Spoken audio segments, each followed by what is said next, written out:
Next 9 news में आपका बहुत बहुत स्वागत है। मैं हूं आपके साथ अबरारुल रहमान। चंद्रशेखर रावण ने खुले तौर पर उस हमले के बाद अब अपने बोलने शुरू कर दिए। दरअसल उनके द्वारा साफ तौर पर यह कहा गया है कि उत्तर प्रदेश के मुख्यमंत्री योगी आदित्यनाथ का संरक्षण उन अपराधियों को हासिल है और यही वजह है कि उन्होंने ये भी कहा कि दरअसल सीएम योगी उनके मरने का इंतजार कर रहे थे। ये उनके शब्द है। उन्होंने साफ तौर पर इस बात को कहा और ये भी दोहराया कि वो अभी नहीं मरेंगे क्योंकि उनकी जीवनी अभी भी बची हुई है। सुनिए चंद्रशेखर के इस बयान। ये सब मीडिया के ही लोग हैं।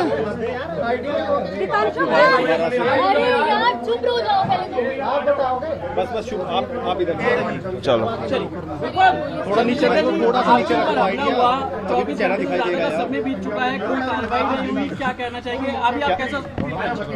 ये आज का हमला नहीं है, ये तो हमला वंचितों पे सदियों से होता है और ये कोई पहला वंचित वर्ग का कोई व्यक्ति नहीं जिसकी जान पे बनाई है। ऐसे बहुत सारे इंसिडेंट हुए, बहुत सारे लोगों की जान गई, लेकिन आज कानून का राज है। जब मेरे जैसे व्यक्ति के साथ ये हो रहा है तो आम वंचित वर्ग के व्यक्ति के साथ क्या होता है, उत्तर प्रदेश में क्या लॉ एंड ऑर्डर है, इसको हमें समझना चाहिए। और अब तक क्या कार्रवाई, ये 24 घंटे ज़्यादा आपके सामने है। मैं तो मौत और ज़िंदगी के बीच लड़ रहा था, लेकिन अपराधी अभी भी खुलेआम घूम रहे हैं। ये बिना सत्ता के संरक्षण के नहीं हो सकता है। क्या इंटेलिजेंस है पुलिस की, क्या उनके पास इंफॉर्मेशन है, सूत्र उनके बहुत बड़े बड़े हो जाते हैं। अब तक क्यों आरोपी गिरफ्तार नहीं हुए? गाड़ी भी बरामद इसलिए हुई क्योंकि गांव वालों ने बता दिया कि मिरकपुर में कोई गाड़ी खड़ी करके गया है। अब तक लोग नहीं मिले।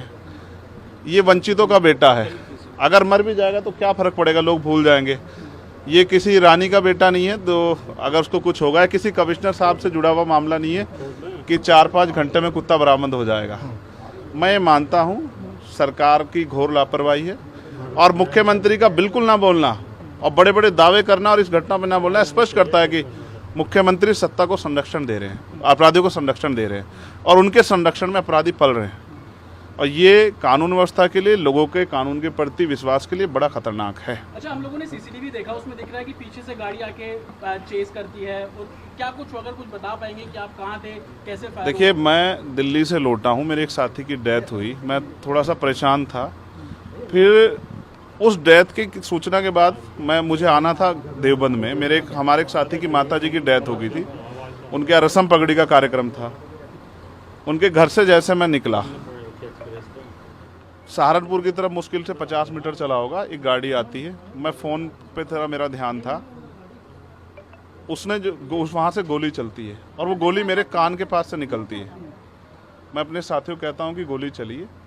पहले मुझे लगा, उस आवाज़ से लगा पटाखा है, लेकिन बाद में जब उसके वो वाइब्रेशन हुई जाते हुए तो मुझे एहसास हुआ गोली, और वो गाड़ी में टकराई भी। फिर दूसरी गोली जब मुझे लगी, बुलेट जो चीरती हुई लोहे के हिस्से को गाड़ी के, और वो मुझे लगी, तब मुझे एहसास हुआ कि हम गिर गए। फिर तीसरी गोली चली, इसने मेरा आगे वाला शीशा पूरा डैमेज कर दिया।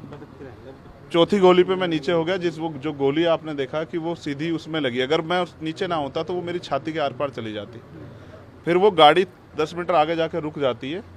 वो 2 हवा में फायर करते हैं जैसा मैंने देखा, और फिर उन्होंने फिर हमारी गाड़ी फायर किया।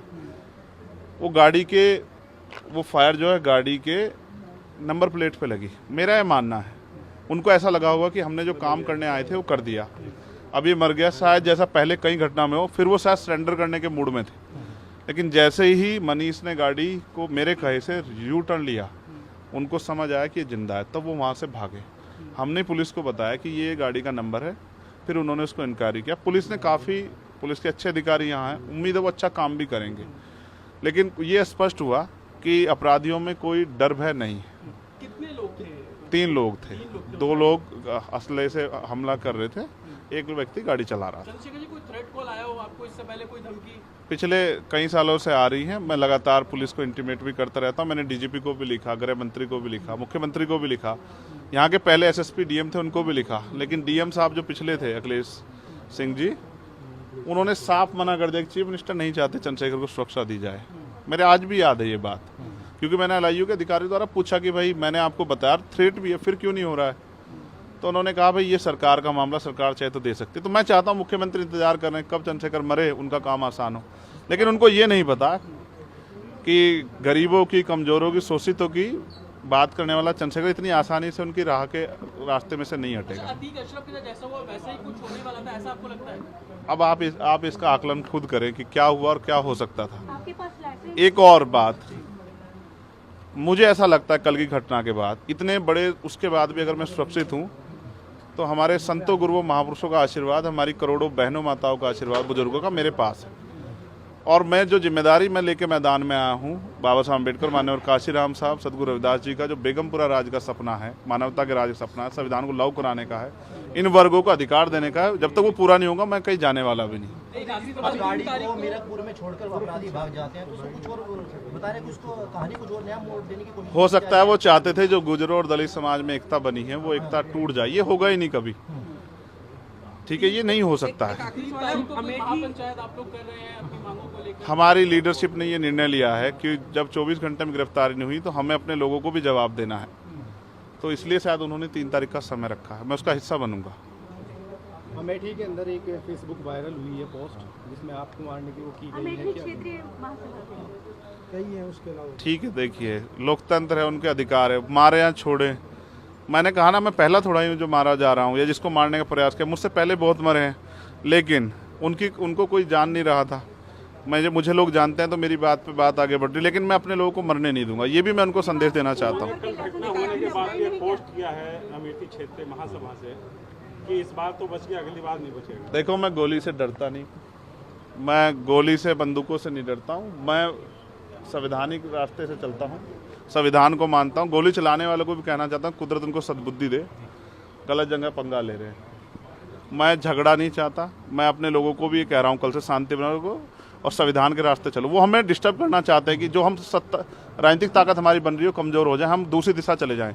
लेकिन ये भी एक अटूट सत्य है कि हम संविधान के जरिए जवाब देना जानते हैं, और किसी को गलतफहमी हो तो वो गलतफहमी सुधारने का समय है। वो क्यों वो कर रहे थे, वो पाला खींच लें।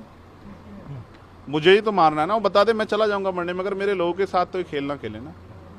मैं तैयार हूँ, अगर मेरे मरने से हमारा आंदोलन आगे बढ़ता, हमारे लोग खड़े होते, मुझे कोई दिक्कत नहीं है। लेकिन उनको ये समझना चाहिए कि ये आज लोकतंत्र है। गोली की भाषा से एक चंद्रशेखर मरेगा तो क्या हो जाएगा, हजारों चंद्रशेखर पैदा हो जाएंगे। ये समाज, बहुजन समाज तो उपजाऊ समाज है। एक मरेगा, 1000 पैदा हो, कितने चंद्रशेखर मारोगे?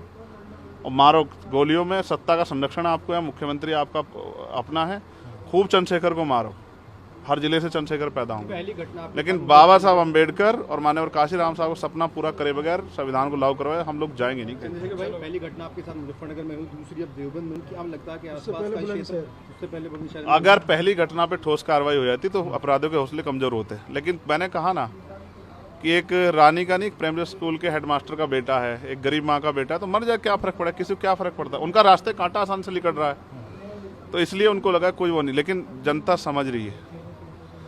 मेरे एक एक खून का जवाब मेरे लोग जो है ना मुझे संरक्षण दे के लेंगे, और वो सबक सिखाएंगे इस भारतीय जनता पार्टी की सरकार को, जिसके अब संरक्षण में गुंडे पल रहे हैं। एक आखिरी सवाल है, क्या ये पॉलिटिकल अटैक था आपको लगता है? पुलिस जांच कर रही है कि मेरे मरने से किसको फायदा हो सकता है, कौन मुझे चाहता मैं मर जाऊं। पुलिस जांच कर रही है, मुझे उम्मीद है पुलिस फेयर जांच करके, कोई मैनिपुलेट करके नहीं, सही जवाब देगी कि उन्होंने ऐसा क्यों किया। चंद्रशेखर का जो कद बढ़ रहा है देश के अंदर, कई मुख्यमंत्रियों ने भी अब ट्वीट किया है, ओवैसी ट्वीट कर रहे हैं, कहीं और कर रहे हैं, तो इस चीज़ को क्या ये लगता है? कुछ भी गलत होगा तो लोग बोलेंगे।